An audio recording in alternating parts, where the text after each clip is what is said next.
Welcome back, everybody. My name is Grace, or Gibby, whatever you prefer, and today I'm back with another Quest Saga guide video. This video, I'm going to be going through all of the quests in the Burning Solstice saga, and the gameplay I've got is just a sped up clip of me completing every quest. And for the beginning of the video, I'm just going to be in a voiceover talking about the item rewards you can get and the notable and or difficult monsters that you might have to fight to complete the quests. This is, I think, the second video that I've done that's like a quest saga guide. I've got guides on seasonal events too, but I just thought it might be nice to compile all this information in one place for a new player looking for items.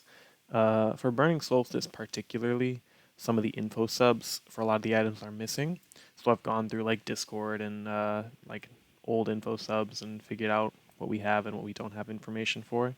So I just thought it would be nice to compile that information. So without further ado, the Burning Solstice. Excuse me while I drink some water. The Burning Solstice saga has 7 parts. The first part is called War Approaches. No particularly difficult monsters there. There are 3 rewards. The rewards are the Carnage Maul, which comes in fire and dark variants, and melee and magic variants. So it's 4 items all in all. There are 0 proc hammer weapons, and they have a 1.5 times lucky strike chance. So they have base 15% lucky strike chance instead of 10. Then there's the Vartai Avenger's Blade, which is a 20 proc melee dagger for water, and it attempts to burn on its special. I would say none of these are too great. There's always good use for lucky strike chance weapons, but I mean, I think there's better options. Part 2 of the quest is the War Dragons quest.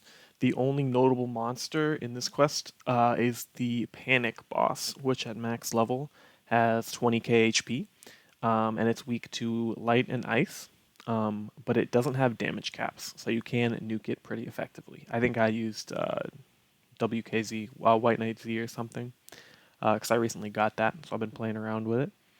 But it does have 20,000 HP, so do be aware of that.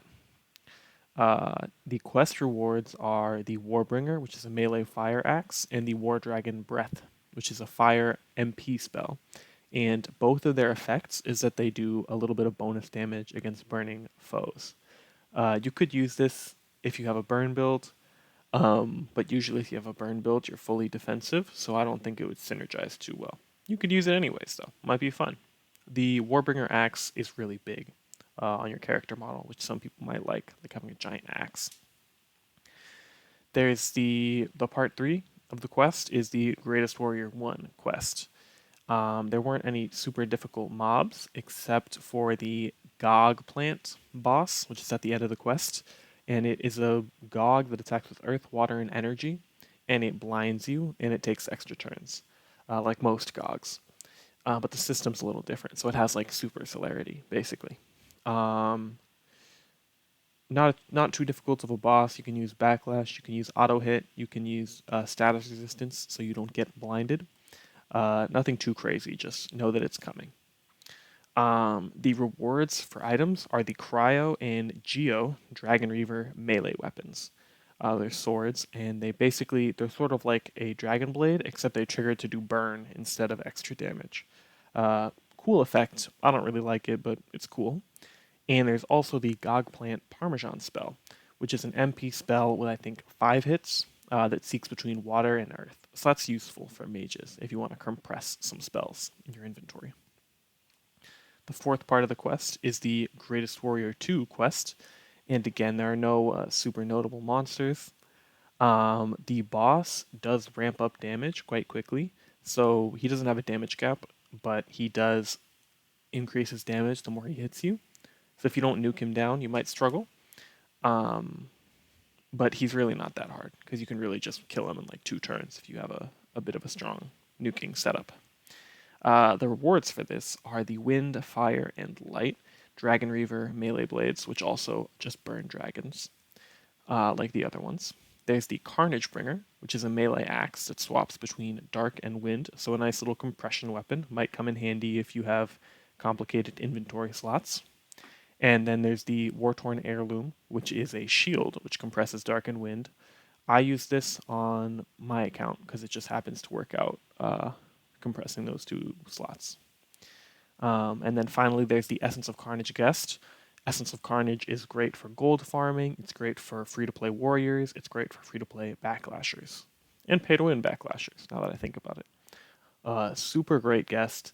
Also good for mages. Mana Restoration has two modes. One is for warriors and backlash. One is for mana restoration and slight spell damage boosting.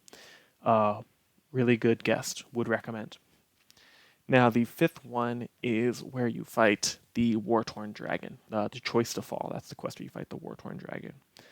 For the quest to unlock the rewards, I don't think you even have to beat any of the phases. I think you just have to beat the first phase, which isn't like the real challenge. But the War-Torn Dragon has a dark normal attack, a fire SP attack, and a constant fire burn that slowly gets stronger. Basically, if you have a fire dark compression armor and you have an ice weapon or a light weapon, you'll be just fine. It's not that hard in the first phase. After the first phase, you can just let yourself die. I used Essence Orb to speed it up, I think. But the first phase really isn't that bad. Also, if you're trying to look at how I did it in the first phase, I actually cut the clip because I realized I was in the wrong build and I thought I wouldn't be able to beat the boss. But then it turns out I was able to beat the boss, so I shouldn't have cut the clip in hindsight. But I don't have a video on that. Sorry about that. But anyways, the item rewards are actually quite cool. The Jalix Panic Reaver is a melee magic toggle, Dark Axe, and it has a skill that can eat fear for hypercritical, so bonus crit chance, and bonus to hit. Kind of good for free to play because we don't have any other sources of accessible hypercrit. So that's kind of dope. It is a fear eater, so it won't work on most bosses, but cool to have. And then there's War Master's Burst. These are wind and fire, magic, and ranged burst spells, and the ranged version costs SP. So they do 50% bonus damage because of an HP cost, and they come in wind and fire, both magic and range. So they can be used by rangers or mages, not warriors, unfortunately, ever since the stat revamp. Okay, so part 6 is the question. And this is one of those old quests where you click around and like move your little guy on the screen and then you fight a monster, sort of like Dragon Fable, or at least how I remember Dragon Fable. I don't know if it's still like that, to be honest. But it's one of those click, like interact quests. There's a healing pool at the beginning. I recommend just going back to the healing pool after most every fight, just so you don't die, because it can take a while. And I just, like, when I went to the healing pool, used all my resources to nuke things, and then went back to the healing pool. I think it sped up the quest. You can do it any way you like, but that's what I recommend. There are several smoke bosses. I think it's like past, present, and future or something. And these smoke bosses have HP thresholds, so you can't nuke them in one turn. I think they take like 4 or 5 turns to die. So just, manage your damage intake. I think I just chugged potions because I had like a suboptimal setup. But I recommend a healing spell and a healing pet and guest or backlash pet and guest, either way. The item rewards are just the Burning Question spell, which is a fire spell in both melee and magic forms, and it trades half damage for a burn, and it also inflicts a slight SP burn as well. So it damages SP, which is cool. So the last part of the saga, the 7th quest, the answer. There are no notable monsters, even though it's the last war in the saga. And that's because you can fight as a war, and war just one-shots everything. He has like a void weapon, max stats. You just like easily kill everything. The rewards are the War Master's Reaver, which is a magic and melee fire and wind compression axe. So there's 2 of them, one for magic, one for melee, and they compress fire and wind. And then secondly, there's also the War's Legacy Fire Armor. It has a fire damage skill, a weapon element weapon-based skill, and a 0-cost fear skill. So it spends your turn to fear instead of doing damage. There's also Vartai faces and war faces in the shop. So that's pretty much it for the saga. I don't think I missed anything, but if I do, let me know in the comments. If I did miss something, please let me know. As for the plot and the story, I enjoyed it. I think I was missing some context because I know this is like I think the second saga where Panic, Mayhem, War, and Carnage were like all up and about. I don't really remember what happened in the first one, so I think I was missing some of that context. And then it was cool. It was cool, honestly. I liked it. Um, I think that currently there's a bug, either a bug or I was just being dumb, where you can't do the quest as your own character. You have to do it as War, even though there's an option to complete it as your own character. But that could have just been like me being dumb with the buttons. Um, but overall, good saga. I enjoyed the plot.